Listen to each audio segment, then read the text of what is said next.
आचार्य विनोबा भावे यांचे 1895 ते 1982 हा कार्यकाल आहे. तर त्याच्यामध्ये आचार्य विनोबा भावे हे या 20व्या शतकातील उत्तुंग व्यक्तिमत्व, प्राचीन ऋषीमुनींच्या परंपरेची आठवण करून देणारे एक ज्ञानयोगी व कर्मयोगी होते.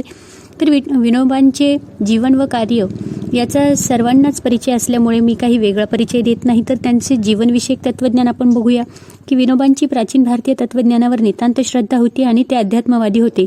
वेद, उपनिषदे, गीता इत्यादी ग्रंथांचा तसेच रामायण, महाभारत आदी महाकाव्ये आणि संत साहित्याचा केवळ मराठीतच नव्हे तर अन्य भारतीय भाषांमधीलही त्यांचा सखोल अभ्यास होता. आणि भारतीय तत्त्वज्ञानाचे ते केवळ पंडितच नव्हते तर अभिनव भाष्यकार होते. आणि आधुनिक काळाला अनुरूप असा अनेक सिद्धांतांचा अन्वयार्थ लावण्यातून त्यांची जी मौलिक प्रज्ञा आहे व सर्जनशीलता आहे ती अनेक ग्रंथांमधून प्रकट झालेली आहे. आता उपनिषदांवरील भाष्य, गीता प्रवचने, स्थितप्रज्ञ दर्शन इत्यादी ग्रंथांतून याचा त्यांना स्पष्ट प्रत्यय आलेला दिसतो. आणि गीता तर त्यांना माऊली समान होती.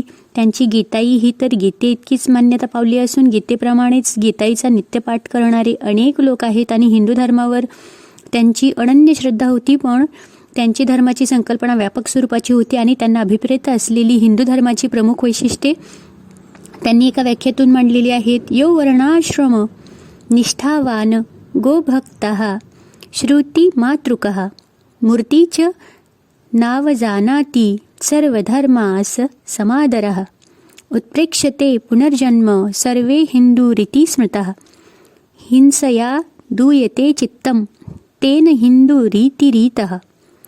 वर्णाश्रम धर्माप्रमाणे वागणे, गोहत्याबंदीसाठी व गोसदनासाठी सामूहिक रीतीने प्रयत्नशील राहणे, स्वतः मूर्तीपूजन केले नाही तरी तिचा आदर करणे, सर्व धर्म समभाव ठेवणे, पुनर्जन्म ही बाब श्रद्धेचा विषय मानून त्यांनी मोक्षासाठी प्रयत्न करणे, आता हिंसेपासून स्वतःला दूर ठेवणे ही खऱ्या हिंदूंची लक्षणे हा या व्याख्येचा अर्थ आहे. तर हिंदू धर्मासोबतच त्यांना इतर धर्मांबद्दलही आदर होता.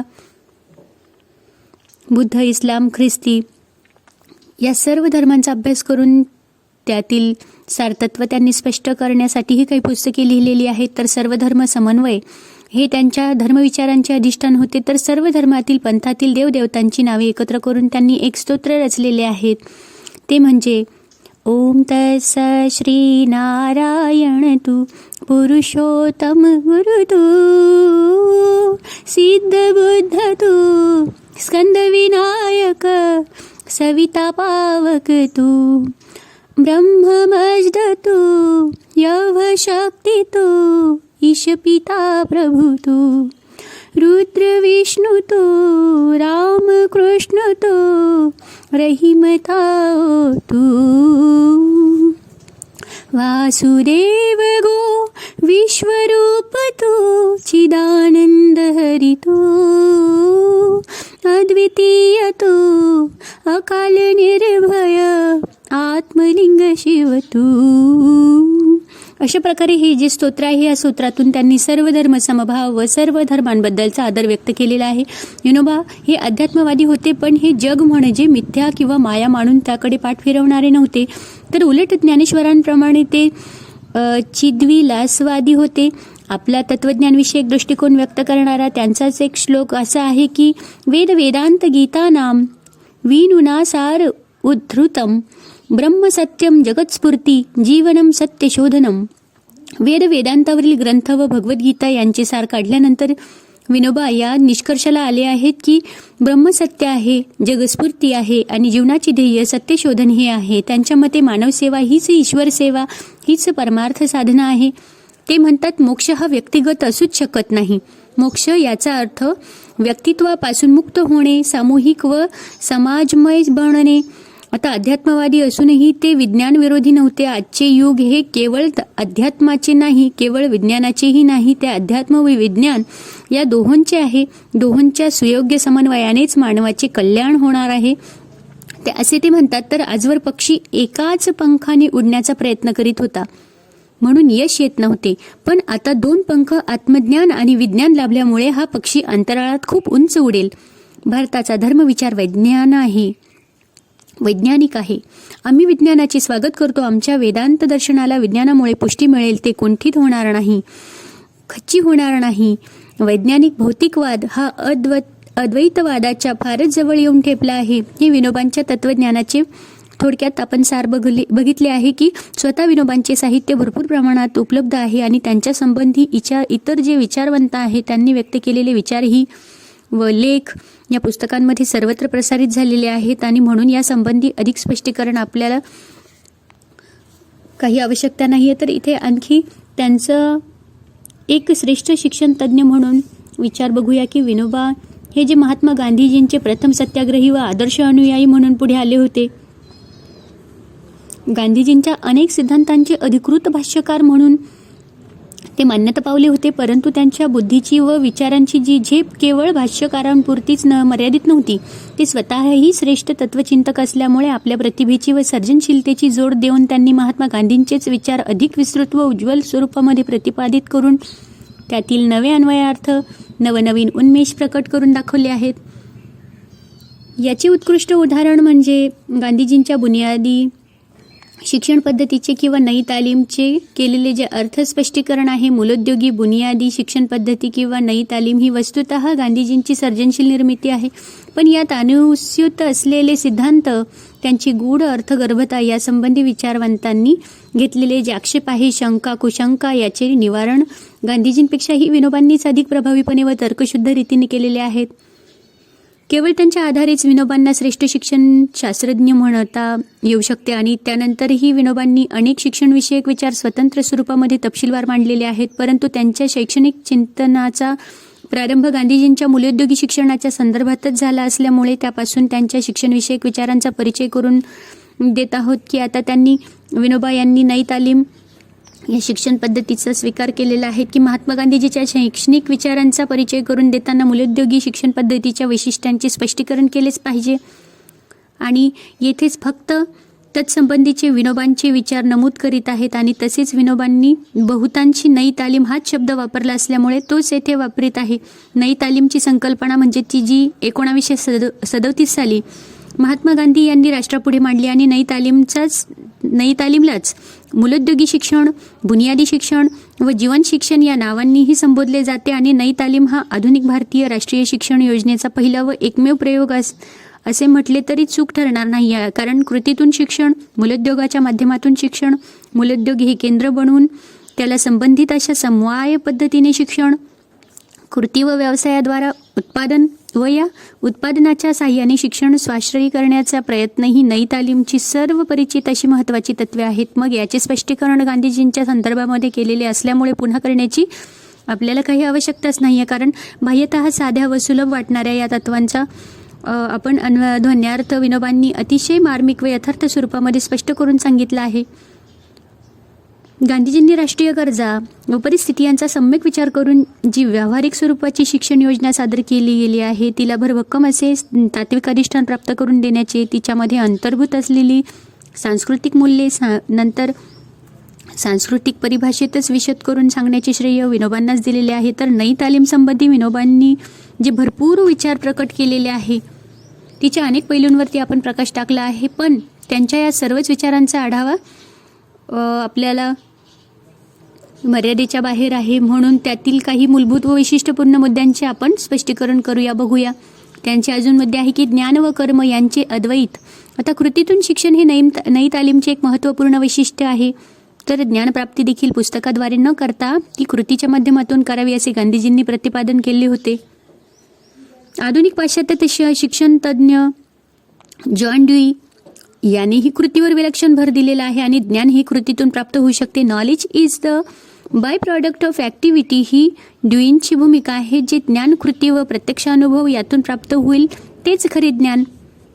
जे ज्ञान कृतीतून प्राप्त झाले नाही ते निदान कृतीत उतरविले तरी गेले पाहिजे, त्यांचे व्यवहारात उपयोजन होऊ शकले पाहिजे, तरच ते स्वीकारार्ह व अन्यथा ते त्याज्यच ठरेल. मग ज्ञान व कृती यातील हा संबंध विनोबांनी ज्ञान व कर्म यांच्या अद्वैताच्या परिभाषेत स्पष्ट केला आहे.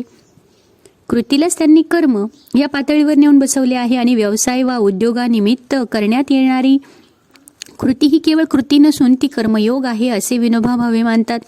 तर कर्मयोगा वाचून ज्ञानयोग हा कसा निरर्थक आहे हेही देखील त्यांनी पटवून दिलेले आहे. व्यवसाय किंवा उद्योगाच्याच माध्यमातून ज्ञान द्यायचे अशी अट घातल्यास बरेचसे ज्ञान विद्यार्थ्यांना देताच येणार नाही, असा आक्षेप नई तालीमवर अनेक विद्वान व पंडित यांनी घेतलेला आहे. विनोबा व्यवसाय किंवा कृती याकडे संकुचित अर्थाने पाहत नाहीत. ते म्हणतात की व्यापक अर्थाने का होईना पण ज्ञानाचा जीवनाशी कोणत्या न कोणत्या स्वरूपामध्ये परंतु साक्षात संबंध असला पाहिजे ही त्यांची अपेक्षा आहे. मग शुद्ध ज्ञानापासनेचे काय हा प्रश्न विचारणाऱ्यांना ते परखडपणे बजावतात. केवळ ज्ञानाची लालसा ही धनाच्या लालसेप्रमाणेच अनिष्ट होय. Lust of knowledge like lust of wealth is sinful.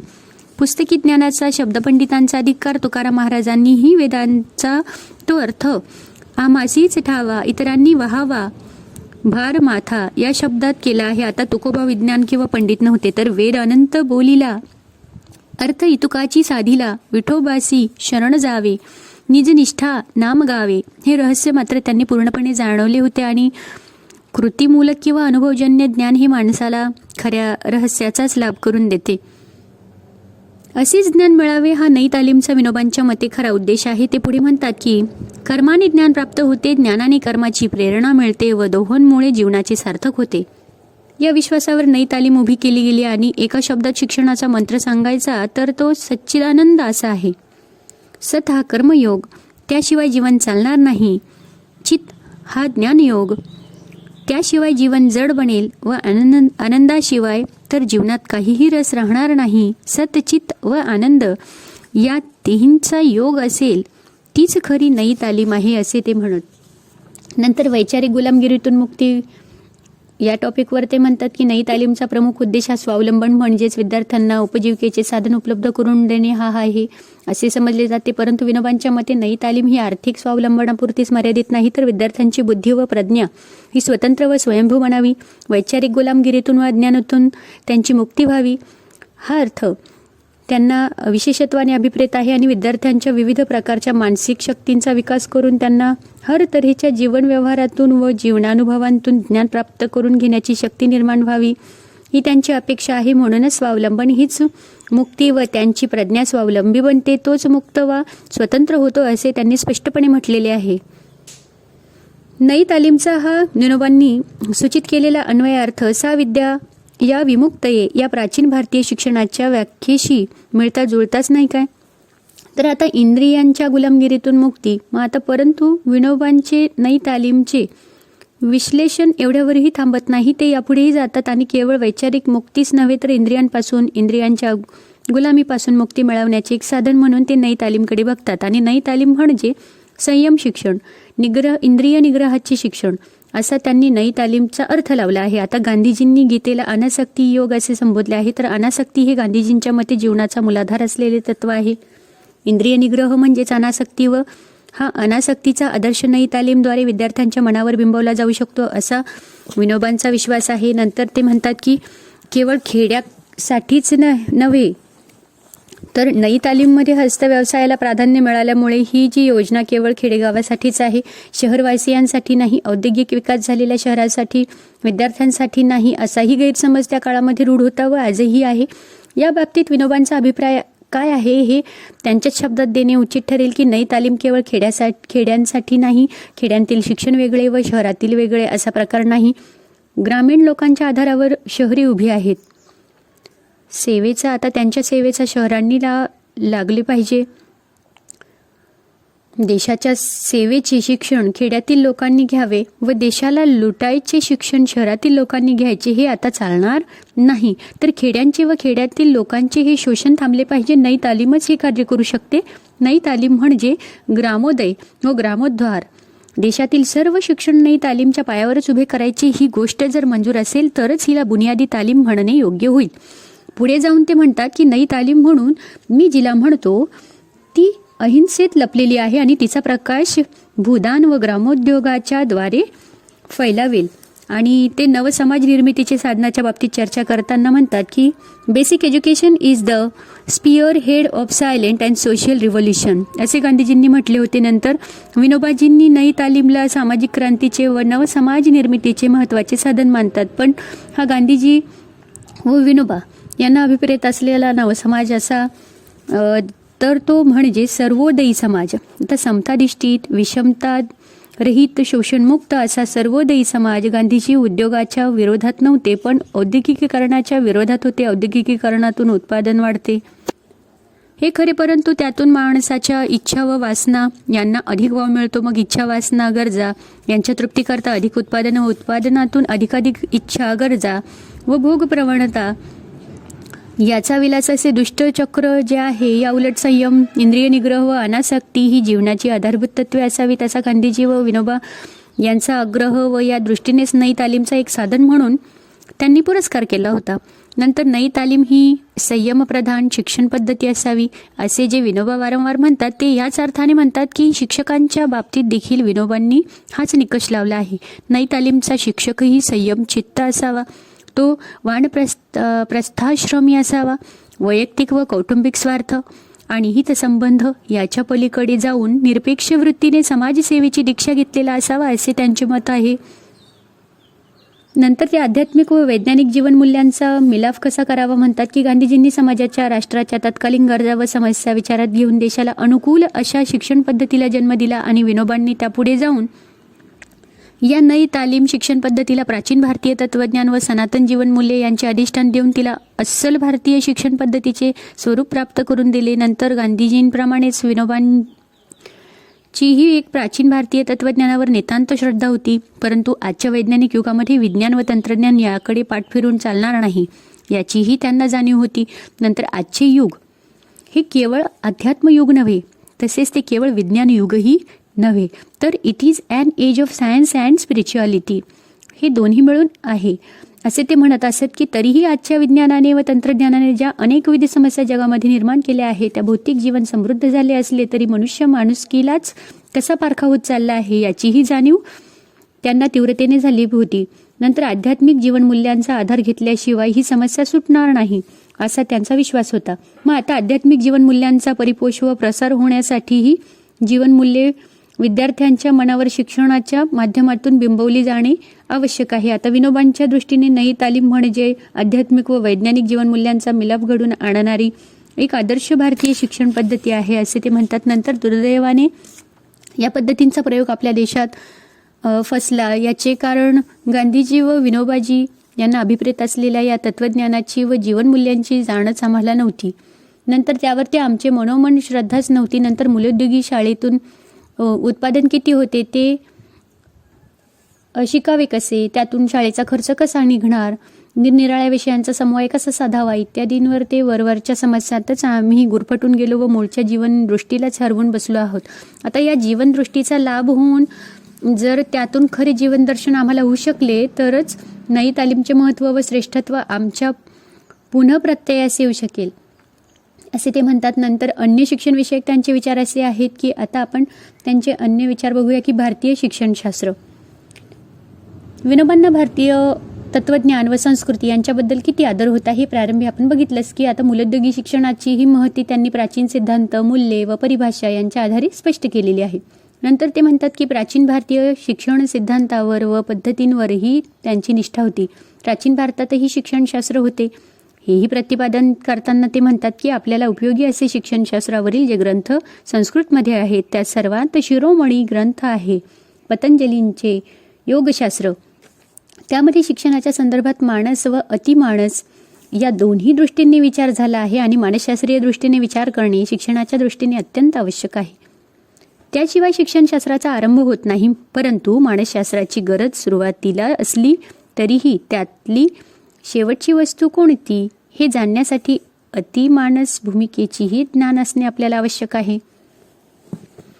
पतंजलीने योगशास्त्रामध्ये वृत्तीचे परीक्षण करून वृत्तीनुरूप कसे वागावे आणि वृत्तीपासून वेगळे कसे व्हावे या दोन्ही गोष्टी सांगितल्या आहेत. वृत्तीनुरूप जर आपण वागलो नाही तर जगात कोणतेच काम करू शकणार नाही.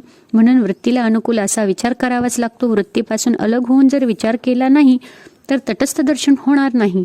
मग आपण आपल्या जवळच्या क्षेत्राच्या चिंतनातच गुंतून राहू. मग दूरदृष्टीचा अभाव राहील. म्हणूनच मानसदृष्टीची जशी गरज आहे तशी अतिमानस दृष्टीचीही गरज आहे.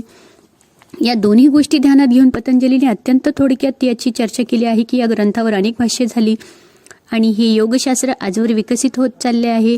नंतर भारतामध्ये आजही त्याचा विकास होत आहे. मला इतकेच म्हणायचे आहे की येथेही शिक्षणशास्त्र निर्माण झालेले आहे. आता सध्या भारतात प्रचलित असलेले शिक्षण हे पूर्णपणे व्यावसायिक व उपजीविका प्रधान झाले असल्याची विनोबा भावेंना खंत वाटत होती. आता त्यामध्ये अध्यात्माला काहीही स्थान नाही. याबद्दल खेद प्रकट करताना ते म्हणतात की अध्यात्म विद्येचे शालेय जीवनाशी काही एक नाते राहिलेले नाही. एक वस्तू आहे सेक्युलर नावाची. या सेक्युलरतेमुळे आपण रामायण शिकू शकत नाही, बायबल शिकू शकत नाही. मग काय शिकवू शकतो? यासाठी इंग्रजीत एक सुंदर शब्द आहे, लिटरेचर, साहित्य. या कसोटीवर आपण रामायणाचा काही भाग विद्यार्थ्यांना शिकू शकतो. मग अशा तुकड्या तुकड्यांनी कुठे अध्यात्म निर्माण होत असते? उलट त्यामुळे आमचे सर्वोत्कृष्ट साहित्य एकदम त्याज्य ठरते, कारण ते सर्व निधर्मी या सदरात येत नाही. हा सेक्युलरिझमचा, धर्मविहीनतेचा चुकीचा अर्थ आहे. भारतात जी सर्वोत्तम अध्यात्मविद्या विकसित झाली ती शाळेतून शिकवली गेली पाहिजे आणि त्याच्या जोडीला विज्ञानाचे सुद्धा अध्ययन केले पाहिजे.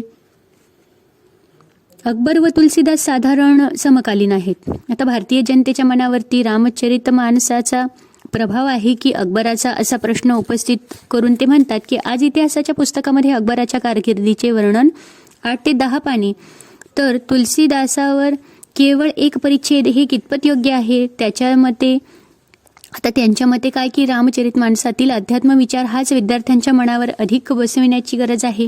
नंतर ते त्रिसूत्री शिक्षणाचा पुरस्कार करतात. ते म्हणतात की विनोबांच्या मते प्रत्येक मूल हे मूलतः पूर्ण असते. मूल म्हणजे देह नव्हे तर आत्मा. ही आत्मशक्ती जी त्याच्यामध्ये बीजरूपाने विद्यमान असते तिला पूर्णपणे विकसित करणे हे शिक्षण त्रिसूत्री असले पाहिजे. पहिले सूत्र म्हणजे योग.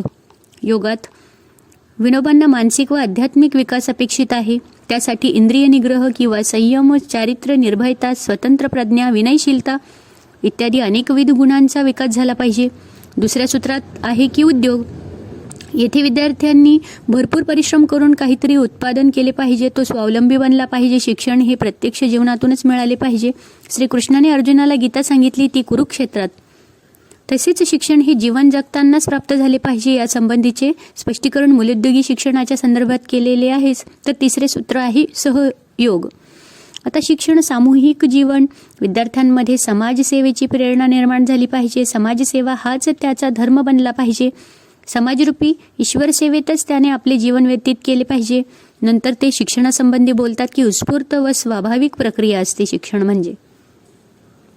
म्हणजे एक उत्स्फूर्त व स्वाभाविक प्रक्रिया तर आहेच असे विनोबांचे मत आहे. तर विद्यार्थ्यांच्या भावी विकासाचे बीज सुप्त रूपाने त्यांच्यात विद्यमान असते. हे याआधी आपण स्पष्ट केले आहे की शिक्षण प्रक्रिया ही अनौपचारिक, स्वाभाविक व आनंददायक असावी. हे स्पष्ट करताना ते म्हणतात, वस्तुतः विद्यार्थ्याला आपण शिक्षण घेत आहोत असा भाव झाला की शिक्षणातले स्वारस्य गेलेच म्हणून समजावे. तर लहान मुलांना खेळणे हा उत्तम व्यायाम होय असे सांगण्यात येते. मग यातील रहस्य हेच आहे की खेळण्यात व्यायाम होत असतो, पण मी व्यायाम करीत आहे ही जाणीव नसते. मुले तद्रूप बनून मग अद्वैताचा अनुभव ते घेत असतात आणि त्यांचे कसे देहभान हरपलेले असते. सारांश मग खेळ म्हणजे आनंद असतो. आता ते व्यायामरूप कर्तव्य नसते. हीच गोष्ट शिक्षणालाही लागू केली पाहिजे की शिक्षण हे कर्तव्य आहे. असल्या कृत्रिम भावनेपेक्षा शिक्षण आनंद आहे ही नैसर्गिक भावना उत्पन्न झाली पाहिजे. आणि दुर्दैवाने काय होतं की आनंद ही भावना तर राहू द्याच, पण शिक्षण हे कर्तव्यच आहे अशीच भावना देखील आपल्याला फारशी दिसून येत नाही. आता शिक्षण म्हणजे शिक्षा ही गुलामगिरीची एकच भावना आज विद्यार्थ्यांमध्ये प्रचलित आहे. मग यावरून शिक्षण संस्थेमध्ये मुक्त वातावरणाची आवश्यकता विनोबांना अभिप्रेत आहे. त्यांच्या आता विद्यार्थ्यांकडून ज्या अपेक्षा आहेत त्या अशा आहेत की विद्यार्थ्यांनी आपली बुद्धी स्वतंत्र ठेवावी. श्रद्धेशिवाय ज्ञान प्राप्त होत नाही म्हणून श्रद्धा पाहिजेच, पण त्याचबरोबर बौद्धिक स्वातंत्र्याचीही तितकीच गरज आहे.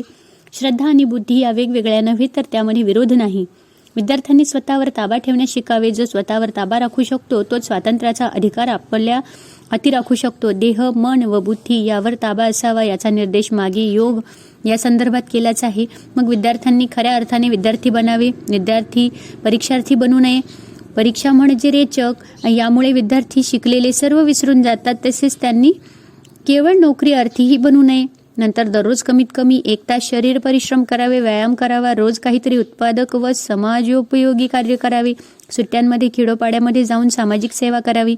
भिन्न भाषा, भिन्न धर्म व पंथ यातील विद्यार्थ्यांशी मैत्री करावी. अशा प्रकारे त्यांनी विद्यार्थ्यांची जे आदर्श विद्यार्थ्यांची काही महत्त्वाची लक्षणे इथे सांगितलेली आहेत. नंतर शिक्षकाबद्दल बोलताना ते म्हणतात की विनोबांना अपेक्षित असलेला शिक्षक हा वेदांतातील आदर्श शिक्षक आहे.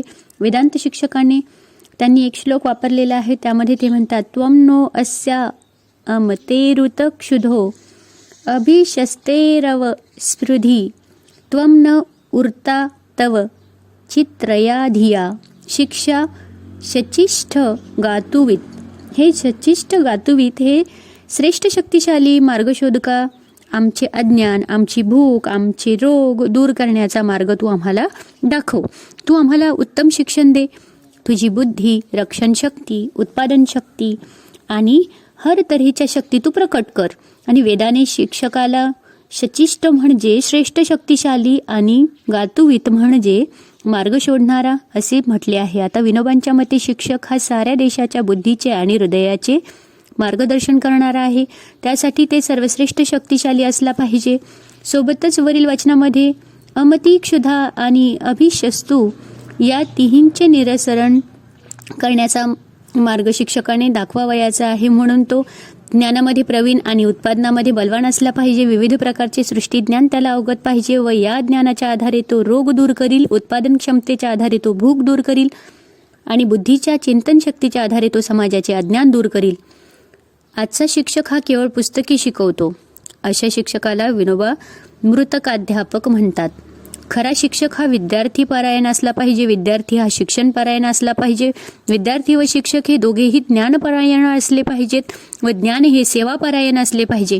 आज शिक्षकांच्या मनामध्ये या विद्यार्थ्यांबद्दल ना प्रेम आहे ना त्यांच्या विकासाबद्दल निष्ठा आहे. त्यामुळे ते विद्यार्थ्यांना खरे शिक्षण देऊच शकत नाहीत व शाळेमध्ये शिक्षणाला अनुकूल वातावरणही नाही. मग शिक्षण हे कौटुंबिक वातावरणातच दिले जाऊ शकते. मग आता मातृमुखेन शिक्षणम म्हणजे आईच्या मुखातून शिक्षण मिळाले पाहिजे. याचाच व्यापक अर्थ शिक्षकाच्या अंगी मातृवात्सल्य असले पाहिजे. विनोबांच्या मते शिक्षक हा त्रिगुणात्मक हवा. पहिला गुण म्हणजे विद्यार्थ्यांविषयी प्रेम, वात्सल्य. दुसरा गुण म्हणजे निरंतर अध्ययनशीलता व तिसरा गुण राजकारणांपासून अलिप्त असलं पाहिजे. आजकाल शिक्षणावर, शिक्षण संस्थांवर व शिक्षकांवरही राजकारणाचा फार मोठा प्रभाव पडलेला आपल्याला दिसत आहे.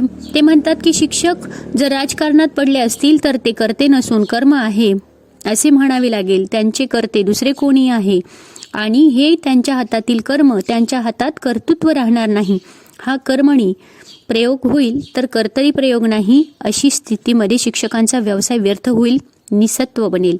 म्हणून शिक्षकाने त्याच्याच क्षेत्रामध्ये काम बघितले पाहिजे. त्याने राजकारणात जाता कामा नये. नंतर आचार्यकुल याबाबत बघा, 1968 साली बिहार येथे शिक्षकांसमोर भाषण करताना विनोबांनी आचार्य कुलाची अत्यंत अभिनव व मौलिक अशी संकल्पना मांडली आहे.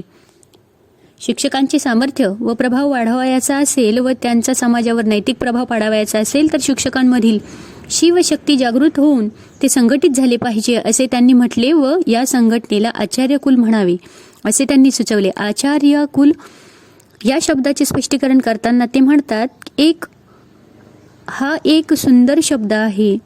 कुल शब्द परिवारवाचक आहे. आचार्य कुल या शब्दाने जगातील सर्व आचार्यांचा बोध होतो. या परिवारात उच्च नीच, लहान मोठा हे भेद नाहीत. जेवढे म्हणून आचार्य असतील ते सर्व समानुरूप असतील आणि ज्ञानाची उपासना करणे, चित्तशुद्धीसाठी प्रयत्नशील असणे, विद्यार्थ्यांबद्दल वात्सल्य भावना ठेवणे, त्यांच्या विकासासाठी सतत धडपडत राहणे, साऱ्या सामाजिक समस्यांचा विचार तटस्थ व चिंतनशील प्रवृत्तीने करून समाजाला मार्गदर्शन करणे इत्यादी जी काही कामे आम्हाला करावयाची आहेत त्यासाठी एक परिवार स्थापन करण्याचे काम आहे. म्हणून याचे नाव मी आचार्यकुल असे ठेवले. ही आचार्यकुलाची स्थापना जी घातली आहे ती आपल्या हक्कांची प्रतिष्ठापना करण्यासाठी नव्हे तर कर्तव्य जागृती आणि प्रयत्नशीलता या गुणांच्या वाढीसाठी निर्माण होत आहे. मग यामुळे शिक्षकांचा गमावलेला जो दर्जा पूर्ववत प्राप्त होईल. नंतर ते न्याय खात्याप्रमाणे शिक्षण खात्याबद्दल बोलतात की शिक्षण खात्यावर शिक्षणविषयक जे धोरणांवर तसेच शिक्षकांवर शासनाचा अधिकार किंवा नियंत्रण असू नये असे विनोबांचे मत होते. तर ज्याप्रमाणे न्याय खाते शासनाच्या नियंत्रणापासून मुक्त असते, शासनाच्या विरुद्ध निर्णय घेण्याचा अधिकार त्याला असतो, त्याचप्रमाणे शिक्षण खातेही किंवा शिक्षण हे शासनमुक्त असले पाहिजे आणि लोककल्याणकारी राज्यात शिक्षणावर शासनाने खर्च करणे अपेक्षितच आहे. परंतु त्यामुळे शिक्षणावर शासनाचा अंकुश राहता कामा नये. तरच शिक्षण खऱ्या अर्थाने विकसित होऊ शकेल. शिक्षणावर हा अधिकार आचार्य कुलाचा असावा. विनोबांच्या शिक्षणविषयक विचारांवर भरपूर लिहिले गेले असल्यामुळे त्यासंबंधी अधिक विस्तारपूर्वक विवेचन करावे वाटत नाहीये. असे एकूण विनोबांचे शिक्षणविषयक विचार आहेत आणि हे विचार काही बाबतीत आदर्श व अव्यवहार्य वाटले तरी ते प्राचीन भारतीय परंपरेशी सुसंगत आहेत, हे विसरता कामा नये. जेव्हा भविष्यामध्ये आपण भारतीय तत्त्वज्ञानाचा अंगीकार करू तेव्हा विनोबांच्या या शिक्षणविषयक विचारांचाही स्वीकार आपल्याला करावा लागेल.